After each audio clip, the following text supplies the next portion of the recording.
ప్రజలకు తోడుగా ఉండే కార్యక్రమాలు, ప్రజల తరపున పోరాటం చేసే కార్యక్రమాలు కూడా జరుగుతాయి. అసెంబ్లీలో బహుశా మనం చేయగలిగింది తక్కువే ఉంటుంది, ఎందుకంటే మనకు వచ్చిన సంఖ్యాబలం కూడా చాలా తక్కువే. పైగా కౌరవ సామ్రాజ్యం లేకపోతా ఉన్నాం. ఏకంగా స్పీకర్ పదవికి తీసుకోబోయే వ్యక్తి ఎంత సిగ్గు లేకుండా సోషల్ మీడియాలో వైరల్ అవుతా ఉంది. వాళ్ళు మాట్లాడుతూ ఉన్న మాటలు. ఒకడంటాడు జగన్ ఓడిపోయాడు, ఇంకా చనిపోలేదు అని ఒకడు అంటాడు, ఇంకా చావలేదు అని ఒకడు అంటాడు. ఇంకొకడు అంటాడు చచ్చేదాకా కొట్టాలి అని ఇంకొకడు అంటాడు. నిజంగా ఇలాంటి కౌరవ సామ్రాజ్యంలోకి మనం పోతా ఉన్నాం. ఆ వ్యక్తి ఇప్పుడు స్పీకర్ కాబోతున్నాడట. ఇలాంటి పరిస్థితుల మధ్య ఆ కౌరవ సామ్రాజ్యంలో అసెంబ్లీలో ఏదో మనం చేయగలుగుతామని చెప్పి నాకైతే నమ్మకం లేదు. కానీ పాపాలు పండే కొద్దీ ప్రజలతో కలిసి ప్రజల మధ్య నిలబడి పోరాటం చేసే కార్యక్రమాలు అయితే రాబోయే రోజుల్లో ముమ్మరంగా స్పీడ్ అందుకుంటాయి. అదే జగన్ పరిపాలనలో కులం చూడలేదు, మతం చూడలేదు, ప్రాంతం చూడలేదు, చివరికి ఏ పార్టీకి ఓటు వేశారని కూడా చూడలేదు. ప్రతి పథకాన్ని డోర్ డెలివరీ చేయించాడు జగన్, మన వైఎస్ఆర్ కాంగ్రెస్ పార్టీ. కానీ ఈరోజు కేవలం వాళ్ళ పార్టీకి ఓటు వేయలేదు అన్న ఒకే ఒక్క కారణంతో ఏకంగా మనుషులను కొడతా ఉన్నారంటే, ఆస్తులను ధ్వంసం చేస్తూ ఉన్నారు అంటే, ఓటు వేయని వారిని అవమానిస్తూ ఉన్నారు అనంటే, నిజంగా ప్రతి గ్రామంలోనూ ఇంత అన్యాయంగా వ్యవహరిస్తున్నారు అనంటే, శిశుపాలుని పాపాలు పండడం చాలా వేగంగా పడతా ఉన్నాయి. పాపాలు పడ్డే కార్యక్రమాలు ఎప్పుడు చూడాల. మన పరిపాలనలో, మీ జగన్ పరిపాలనలో ఏకంగా మేనిఫెస్టో అన్నది ప్రతి గవర్నమెంట్ అధికారి ఆఫీస్లో కనిపించేది.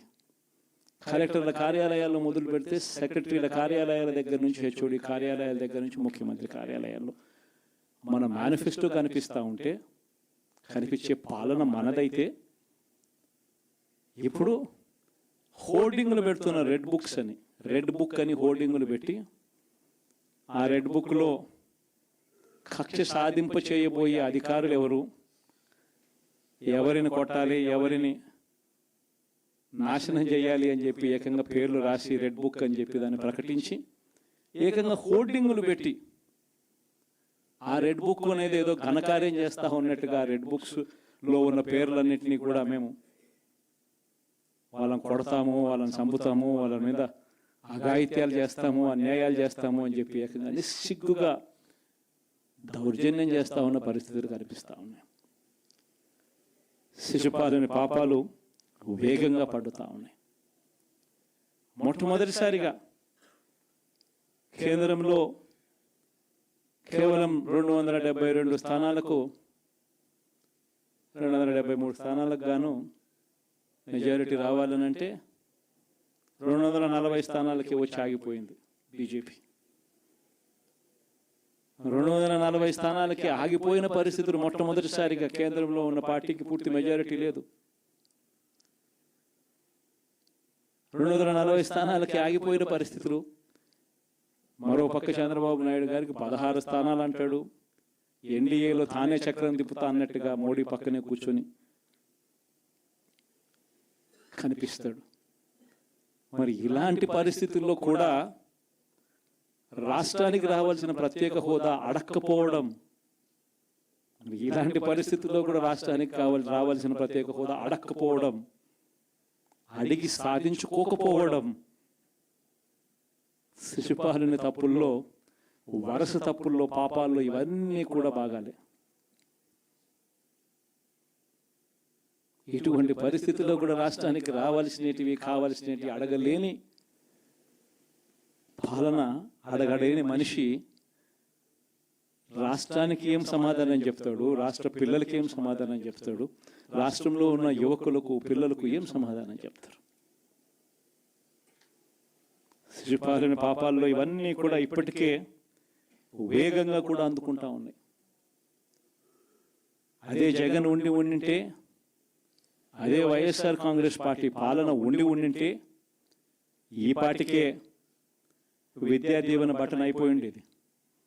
జనవరి, ఫిబ్రవరి, మార్చికి సంబంధించిన క్వార్టర్కి సంబంధించిన Vidya Deevena fee reimbursement pending. అదే జగన్ ఉండింటే ఏప్రిల్లో ఇవ్వాల్సిన Vasathi Deevena first instalment pending. ఇప్పటికే రైతు భరోసా పెండింగ్, అమ్మఒడి పెండింగ్, చివరికి చిన్న అమౌంట్ అయిన మత్స్యకార భరోసా కూడా పెండింగ్. అదే జగన్ ఉండింటే ఈ పాటికి ఇన్ని బటన్లన్నీ ఈ పాటికి అయిపోయి ఉండేటివి. ఒక్క జగన్ తప్పుకోవడంతో, ఒక వైఎస్ఆర్సీపీ పాలన పోవడంతో ఈరోజు అమ్మఒడి బటనింగా రాలా, రైతు భరోసా బటనింగా రాలా, విద్యా దీవెన పెండింగ్, వసతి దీవెన పెండింగ్. ఇప్పటికే ఇక ఇదే అంటుకుంటూ పోతుంది. డిసెంబర్, జనవరి వచ్చే నాటికి ఏమయ్యా ఇవన్నీ మాకు చెప్పావు, 4,12,00,000 మంది ఓటర్ల లిస్టు, ఇందులో సగం మంది ఆడవాళ్ళే, అందరూ 18 సంవత్సరాల పైవారే ఓటర్ లిస్టులో ఉన్నారు అని అంటే, మరి వీరందరికీ 1,500 ప్రతి నెల ఇస్తానన్నాడు. సంవత్సరానికి 18,000.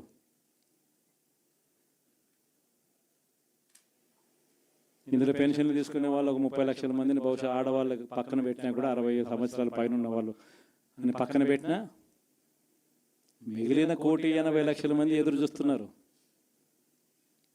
అప్పుడే చంద్రబాబు వచ్చేసాడు, చాలా రోజులు అయిపోయింది, ఇంతవరకు మాకు రావాల్సిన 1,500 నెల నెల ఇస్తానన్న 1,500 ఇంకా రాలేదేమో అని చెప్పి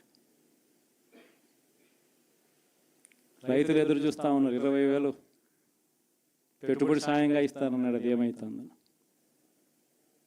దాదాపు 1,000,000 మంది పిల్లలు పైగా ఉంటారు, బళ్ళకు పోయే పిల్లలందరికీ ఇస్తామన్నాడు.